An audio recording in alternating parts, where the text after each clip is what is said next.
Sinners is the fifth film from director Ryan Coogler, and it is already being deemed the best in his career by many. Coogler made his debut with Fruitvale Station in 2013, a Sundance Film Festival darling that put him and Michael B. Jordan on the map. From there, he went on to tackle the Rocky franchise with the spin-off Creed, and then directed the 2 Black Panther movies. Sinners was his attempt at an original and, most likely, one-off storyline, and it was a triumphant effort. Jordan plays twins Smoke and Stack in the movie, who return to their Louisiana hometown after spending years away in Chicago.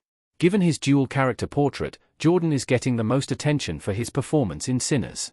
But Sinners features an incredible ensemble cast including Omar Benson Miller, Miles Cotone, Lee Jun Lee, Jamie Lawson, Wunmi Mosaku, Delroy Lindo, Jack O'Connell, and Haley Steinfeld, all of whom are worth recognition.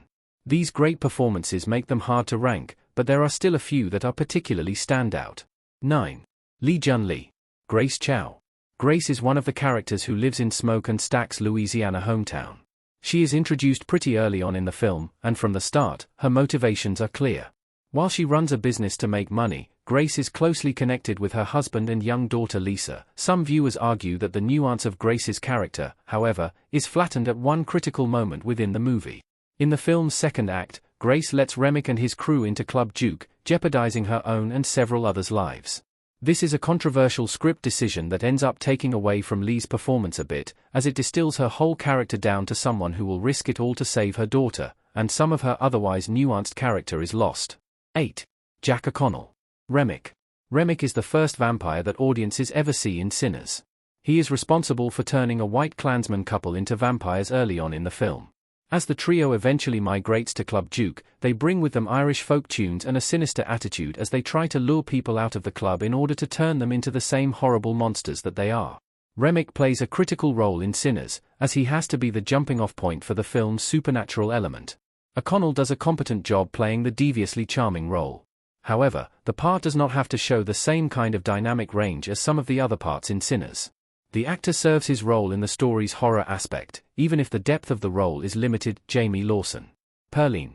Pearline crawling on the stage at the juke joint in Sinners. Pearline is part of a key secondary storyline as Sammy's love interest in the movie. Like Sammy, she is an incredible musician, providing her vocal talents to Club Duke after twins Smoke and Stack invited her into the world. While some actors in Sinners only need to provide acting talents, Lawson is among the subsects that also need to sing for the film. Lawson has one solo in the film, singing Pale, Pale Moon. She is not nearly the vocalist of someone like Cotone, but the song nonetheless provides power and shows off the performer's impressive vocal range. She also plays a key role in Sammy's coming of age, as they spend a few meaningful hours together before Pearline is eventually turned by Remick. The only flaw with Lawson's role is that she is not in it enough, because the actor provides a great performance as Pearline whenever she is on screen. 6. Omar Benson Miller. Cornbread. Omar Benson Miller as Cornbread opening his arms wide in Sinners. Image via Warner Brothers. It is almost impossible to compare the rest of the cast of Sinners. While Remick is more one-note and Grace and Pearline have smaller roles, the other key characters in Coogler's film are so well-defined, fleshed out, and actualized on screen. Miller is no exception, as he plays a supporting character but is nonetheless a scene stealer. Cornbread is a sharecropper and a bouncer, and while he is willing to speak up for himself, he often goes along with whatever Smoke and Stack tell him to do. Miller portrays a great sense of warmth and heart to the character that allows him to be instantly likable.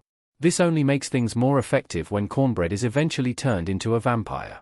Miller has played the character as endearing and trustworthy, so it's conceivable that the character would not believe he had nefarious intentions post-transformation.